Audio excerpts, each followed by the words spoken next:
سب سے پہلی پھانسی میں تمہیں لگاؤں گا، تمہارے ساتھ جو دو لوگ بیٹھے ہیں ان کو بھی لگاؤں گا۔ تمہارا نام بھی پتا ہے، تمہیں بھیجنے والے کا نام بھی پتا ہے، اور تمہارے پیچھے جو تمہارا ہینڈلر ہے مجھے اس کا بھی پتا ہے، اور نہ تمہیں بھیجنے والا بچا سکے گا نہ ہی تمہارا ہینڈلر تمہیں بچا سکے گا، اور میں تمہارے ہینڈلر کے اوپر بھی آرٹیکل 6 لگاؤں گا۔ یہ الفاظ تھے عمران خان کے جب طاقتور ادارے کے لوگ ان سے ملنے کے لیے گئے۔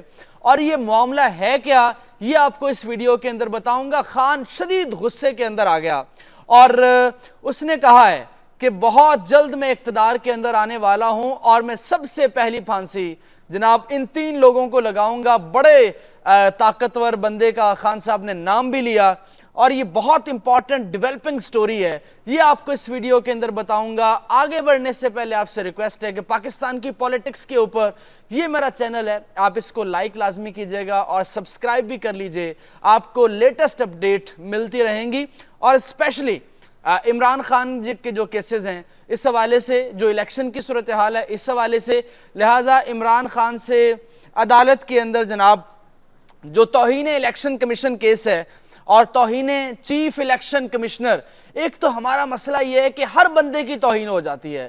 کسی جج کے بارے میں کچھ کہہ دو جناب آپ نے عدالت کی توہین کر دی، اب الیکشن کمیشن کا کام ہے 5 سالوں بعد ایک دفعہ الیکشن کرانا، اور اگر اس کے بارے میں آپ کہہ دو تو جناب آپ نے توہین کر دی، الیکشن کمیشن کی توہین کر دی۔ انسانوں کی توہین نہیں ہوتی کیا؟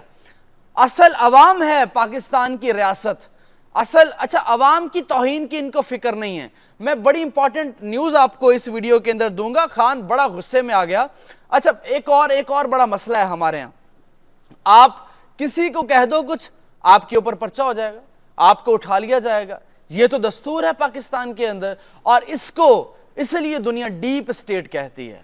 ڈیپ اسٹیٹ وہ جس میں کچھ اور لوگ طاقت کے اندر ہوتے ہیں، سیاستدان بیچارے ڈمی ہوتے ہیں۔ ابھی نواز شریف صاحب کو لایا جا رہا ہے، اب نواز شریف آپ کو لگتا ہے کہ یہ طاقتور وزیر اعظم ہوگا؟ کبھی نہیں، یہ انوار الحق کاکڑ سے بھی کمزور وزیر اعظم ہوگا۔ یہ بات آپ میری آج لکھ لیجئے، اور آپ اگر 8 فروری کو، ابھی تک تو کوئی چانس نہیں ہے نواز شریف کے وزیر اعظم بننے کا، اگر پوری آپ کی ریاستی مشینری اس کے ساتھ ہو بھی جائے اور آپ اس کو وزیر اعظم بنوا دیں، تو آپ دیکھیے گا کہ یہ انوار الحق کاکڑ سے بھی کمزور وزیر اعظم ہوگا۔ یہ انگلیوں کے اوپر ناچے گا، اور وہ بلاول کہتا تھا تمہاری ڈوریں تو کوئی اور ہلا رہا ہے تو اس کی ڈوریں کوئی اور ہلا رہا ہوگا۔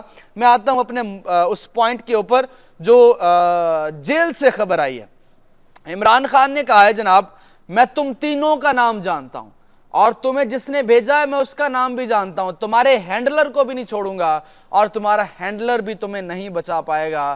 تم لوگ پاکستان میں نہیں رہ سکو گے، پاکستان سے تم لوگوں کو بھاگنا پڑے گا اگر زندہ رہو گے۔ تو خان آپ دیکھیے اس وقت پورا پاکستان کہہ رہا ہے کہ جناب خان کا کوئی نام نشان نہیں ہے، خان کا کوئی جناب حکومت میں آنے کا کوئی، لیکن اس کو یقین ہے، اور وہ کامیابی ہمیشہ اپنے یقین کے اوپر ہوا ہے۔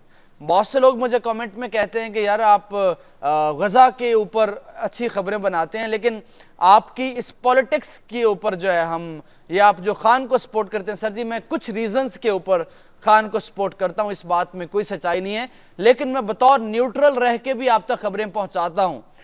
ہر صحافی کی اپنی ایک رائے ہوتی ہے، اور میری رائے یہ ہے کہ میں کچھ ریزنز کی وجہ سے خان صاحب کو سپورٹ کرتا ہوں۔ اگر آپ وہ کہیں گے، کمنٹ میں کہیں گے، تو میں وہ ریزنز بھی بتا دوں گا، پورا چارٹ آپ کے سامنے رکھوں گا کہ ان وجوہات کی بنا پر میں خان کو سپورٹ کرتا ہوں، کمپیریٹیو سٹڈی آپ کے سامنے رکھوں گا۔ میں آگے چلتا ہوں، خبر چونکہ بڑی امپورٹنٹ آپ کے ساتھ میں نے پہنچانی ہے۔ اچھا عمران خان نے ان کو دھمکی دی ہے، میں تم سب کی شکلیں پہچانتا ہوں اور نام بھی معلوم ہے، آرٹیکل 6 لگاؤں گا، تم جس کے کہنے پر سب کچھ کر رہے ہو وہ تمہیں بچا نہیں پائے گا۔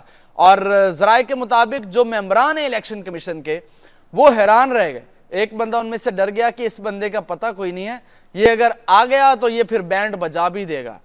اور خان نے یہ خبر بڑے چینل نے رپورٹ کی ہے کہ خان نے اس میں ایک طاقتور ادارے کے سربراہ کا نام بھی لیا، اور اس کے بارے میں خان صاحب نے گالی کا استعمال کیا۔ آگے چلتے ہیں۔